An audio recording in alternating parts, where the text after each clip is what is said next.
ఏం తల్లే ఏమో పిలుస్తాను చూడమ్మా, నీ పిలిచి ఎట్లా రాలేదు లేదా? ఏం పేరు నీ పేరుమ్మా? సరోజ. అదేదో అంట వద్దు సరోజ, వద్దు సరోజ.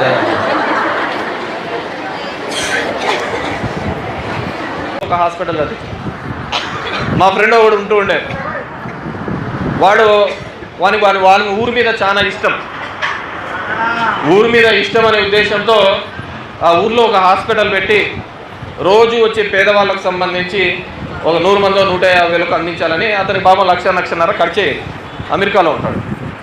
వాడు ఇప్పుడు మన అంటున్నాడు ఫోన్ చేసి, జగన్మోహన్ రెడ్డి వచ్చిన తర్వాత నాకు నెల 1,00,000 తగ్గింది.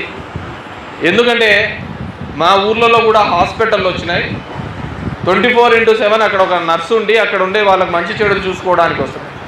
ఆ విధంగా ఒక్కొక్క ఊర్లో ఒక్కొక్క హాస్పిటల్ కాదు, ఈ రాష్ట్ర వ్యాప్తంగా 10,000 మంది విలేజ్ హెల్త్ యూనిట్స్ వచ్చినాయంటే అర్థం చేస్తారు.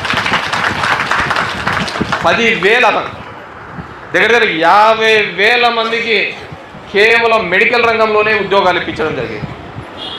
మన 2-3 నెలల కిందట పెట్టింటారు, మీ ఇళ్ళ దగ్గర మా డాక్టర్లు అందరూ వచ్చింటారు.